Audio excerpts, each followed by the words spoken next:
हाय दोस्तों, welcome back my YouTube channel sure success. आज हम लोग पीएच मान पढ़ेंगे और किसी भी चीज़ का पीएच वैल्यू क्या क्या होता है, जो कि जनरल कंपटीशन के एग्जाम में आरआरबी, एनटीपीसी, एमटीएस, रेलवे, कोई भी कॉम्पिटिटिव एग्जाम होते हैं जिसमें रक्त का पीएच मान, मानव मूत्र का पीएच मान जो पूछे जाते हैं, उस पर हम लोग आज डिस्कस करेंगे। उसको हम लोग आज पढ़ेंगे। पहले हम लोग जान लेते हैं कि पीएच मान क्या होता है।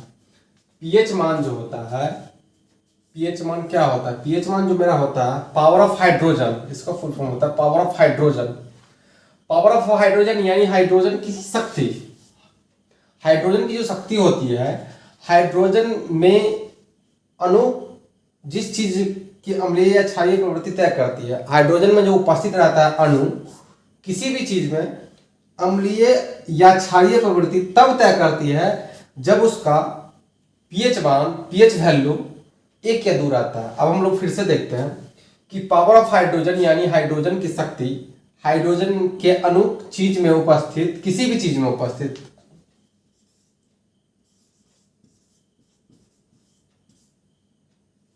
किसी भी चीज में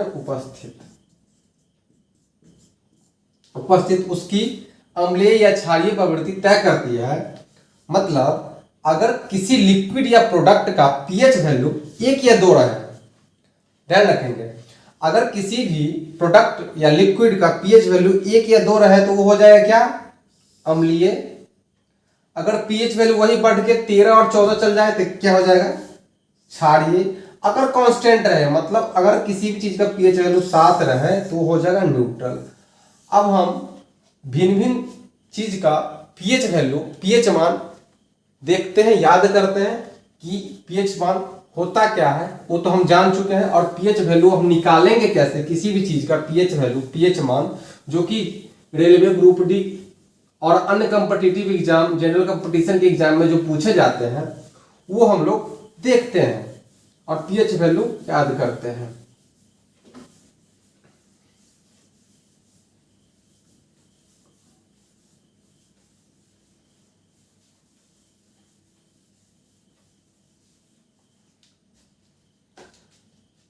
अब हम लोग देखते हैं कि पीएच मान क्या होता है, किस किस चीज का।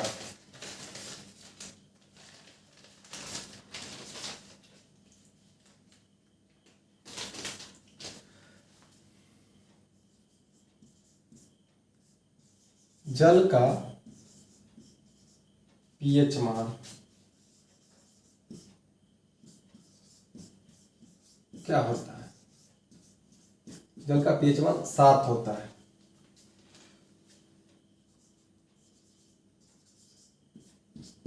दूध का पीएच मान उसी तरह से क्या होगा? 6.4।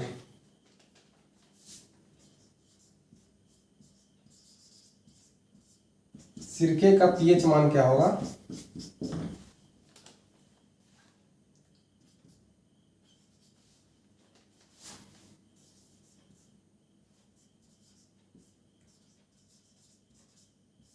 मानव रक्त का पीएच मान क्या होगा?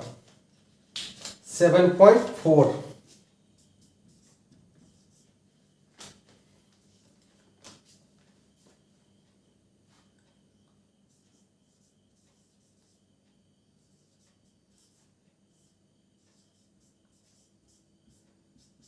समुद्री जल का पीएच मान होगा कितना? समुद्री जल का पीएच मान होगा 8.5।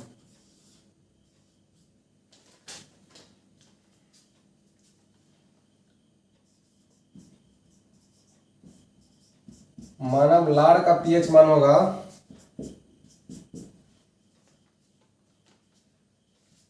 6.5 से 7.5।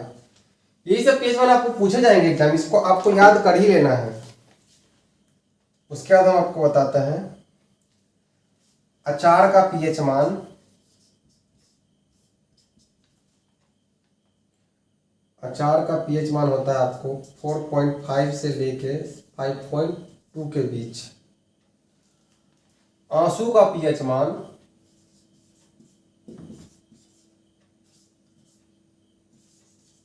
आंसू का पीएच मान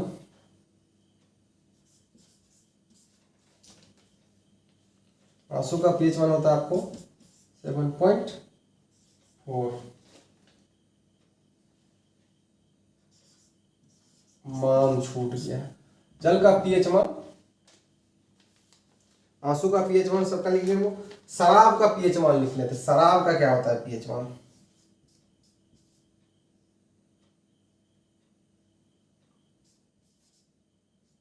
शराब का पीएच मान होता है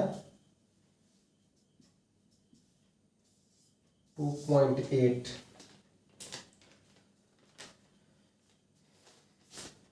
NaCl का पीएच मान होता है 7। इसी तरह बहुत सारे पीएच मान जो होते हैं आपको याद कर लेनी है। यही सब पीएच मान आपको पूछे जाएंगे। बहुत सारे पीएच मान है, पीएच मान को तो अंत नहीं है, बट जो इंपॉर्टेंट है हम आपको लिखा दें। ये पीएच मान आप याद कर लीजिएगा। और पीएच वैल्यू कौन अम्लीय है कौन क्षारीय है, वो आपको किसी भी लिक्विड का प्रोडक्ट अगर 1-2 रहे तो अम्लीय होता है, उससे ज़्यादा रहे 13-14 रहे तो क्षारीय होता है। उसके बाद अगर 7 रहे कांस्टेंट रहे तो आपका वो क्या हो जाएगा, न्यूट्रल हो जाएगा। इसी तरह आप पीएच मान भी पढ़ लिए, पीएच मान किसका क्या होता है ये ध्यान रख लीजिएगा, पढ़ लीजिएगा। आपको ये सब चीज़ एग्जाम में पूछा जाता है। आप इसी तरह मेरे यूट्यूब चैनल श्योर सक्सेस से जुड़े रहें। जो भी एग्जाम की मुख्य क्वेश्चन जो होगा जो पूछे जाते हैं एग्जाम में, वह हम आपको लेके आएंगे, जिससे आपको जनरल कंपटीशन के एग्जाम में काफ़ी सारी मदद मिलेगी। धन्यवाद। मेरे यूट्यूब चैनल श्योर सक्सेस से जुड़े रहें।